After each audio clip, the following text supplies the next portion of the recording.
Good morning दोस्तों। हम pocket GK से पहला चैप्टर लेकर आए हैं, प्राचीन भारत, जो खान सर के द्वारा लिखा गया है। और आज ये मेरा पहला क्लास है पॉकेट जीके का, तो आप लोग अच्छे से ध्यान से सुने और इसे पढ़ें। प्राचीन भारत, प्राचीन भारतीय इतिहास के स्रोत। प्राचीन भारतीय इतिहास के स्रोत: पुरातात्विक स्रोत, दूसरा है साहित्यिक स्रोत और तीसरा है विदेशी यात्रियों के विवरण। तो पुरातात्विक स्रोत के दो भागों में दिए गए हैं, धार्मिक साहित्य और लौकिक साहित्य। पुरातात्विक स्रोत अभिलेख के बारे में दिया गया है, हम अभिलेख के बारे में पढ़ेंगे। अभिलेख पुरातात्विक स्रोतों के अंतर्गत सर्वाधिक महत्वपूर्ण अभिलेख हैं। अभिलेख पाषाण शिलाओं, स्तंभों, ताम्रपत्रों, दीवारों, मुद्राओं पर उल्लिखित है तथा अभिलेखों के अध्ययन को एपिग्राफी कहते हैं। अभिलेख के अध्ययन को क्या कहते हैं? एपिग्राफी कहते हैं। सर्वाधिक प्राचीन अभिलेख मध्य एशिया के 1400 ईसा पूर्व बोगज कोई अभिलेख नामक स्थान से मिले। इसमें इंद्र, मित्र, वरुण और नासत्य देवताओं के नाम मिलते हैं, जबकि भारत में सबसे प्राचीन अभिलेख अशोक के हैं, जो 1300 ईसा पूर्व के लगभग हैं।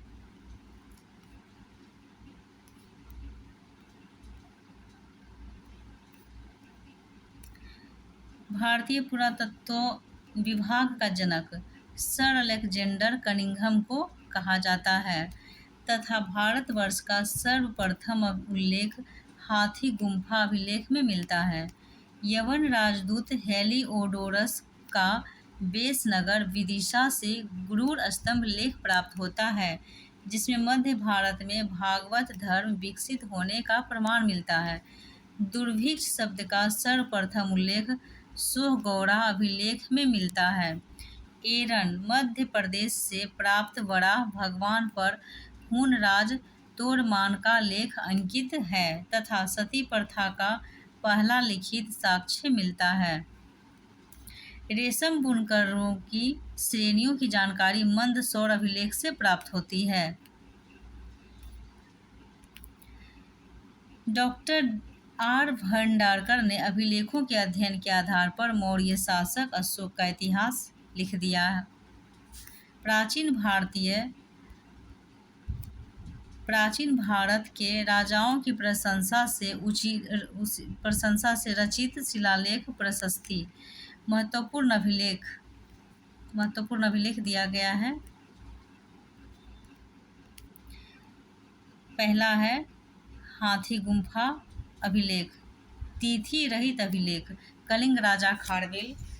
दूसरा है जूनागढ़ गिरनार अभिलेख, रुद्रदामन सुदर्शन झील के बारे में जानकारी। नासिक अभिलेख, गौतमी पुत्र सातकर्णी 7 वाहनों की उपलब्धियां।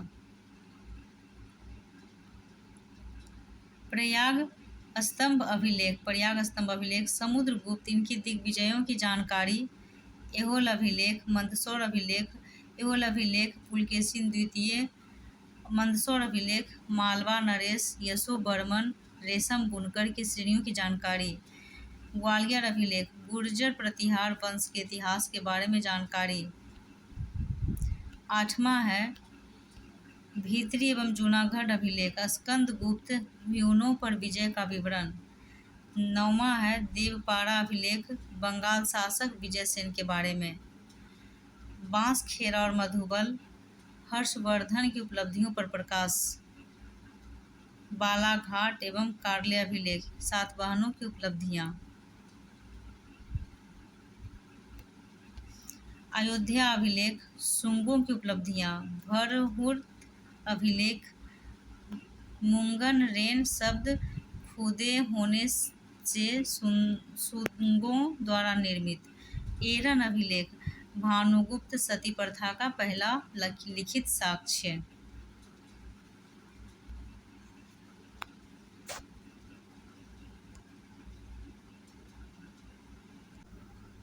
अब हम लोग सिक्कों के बारे में पढ़ेंगे। देखिए सिक्कों के बारे में दिया गया है। सिक्कों के अध्ययन को मुद्रा शास्त्र कहते हैं। सिक्कों के अध्ययन को क्या कहते हैं? मुद्रा शास्त्र कहते हैं। पुराने सिक्के तांबा, चांदी, सोना और शीशा धातु के बनते थे, जबकि प्राचीनतम सिक्कों को आहत सिक्के कहा जाता है। इसी को साहित्य में कारशापर्ण कहा जाता है। कारशापन कहा जाता है। सर्वप्रथम सिक्कों पर यवन शासकों ने लेख लिखने का कार्य किया। कनिष्क के सिक्कों से उसका बौद्ध धर्म की अनुयायी होना प्रमाणित होता है। इंडो यूनानी तथा इंडो सीथियन शासकों के इतिहास के प्रमुख स्रोत सिक्के हैं। आरंभिक सिक्के अधिकतर चांदी के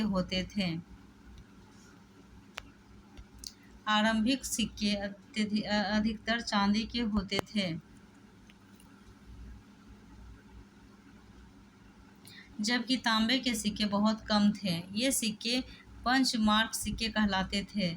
रोमन सिक्के अरिकमेडु पुदुचेरी के पास से प्राप्त हुए। रोमन सिक्के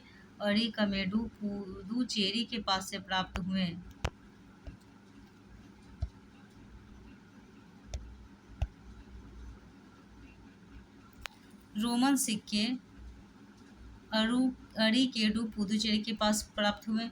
उत्तर भारतीय मंदिरों की कला शैली नागर शैली कहलाती है। वह दक्षिण भारतीय मंदिरों की कला शैली द्रविड़ शैली कहलाती है। जबकि दक्षिणायन के वे मंदिर जिनमें नगर एवं द्रविड़ शैलियों का प्रयोग हुआ है, वे बेसर शैली के मंदिर कहलाते हैं। कुषाण काल, गुप्त काल और गुणोत्तर काल में जो मूर्तियां निर्मित की गई, जन साधारण की धार्मिक अस्थियों और मूर्तिकला का ज्ञान मिलता है। पुरहुत, बोध गया, सांची और अमरावती की मूर्तिकला में जन सामान्य के जीवन की यथार्थ झांकी मिलती है। अजंता की गुफाओं में उत्कीर्ण माता और शिशु तथा मरणासन्न राजकुमारी जैसे चित्रों की शाश्वतता सर्वकालिक है, जिसमें गुप्तकालीन कलात्मक और तात्कालिक जीवन की झलक मिलती है। अब साहित्यिक स्रोत को पढ़ेंगे। इस वैदिक साहित्य, इसके अंतर्गत वेद तथा इससे संबंधित ग्रंथ, पुराण, महाकाव्य, स्मृति आदि। भारत के सबसे प्राचीन ग्रंथ वेद हैं। वेद का शाब्दिक अर्थ ज्ञान है। श्रवण परंपरा में सुरक्षित होने के कारण इसे श्रुति भी कहा जाता है। वेदों के संकलनकर्ता महर्षि कृष्ण द्वैपायन वेद व्यास को माना जाता है। वेद कुल 4 हैं: ऋग्वेद, सामवेद, यजुर्वेद तथा अथर्ववेद। ऋग्वेद ब्राह्मण साहित्य में सबसे प्राचीन ग्रंथ ऋग्वेद है। ऋग्वेद में ऋक् का अर्थ ऋग, छंदों तथा चरणों से मुक्त यंत्र होता है। ऋचाओं के क्रमबद्ध ज्ञान के संग्रह को ऋग्वेद कहा जाता है। इसमें 10 मंडल 1028 सूक्त एवं 10,462 ऋचाएँ हैं। वेद के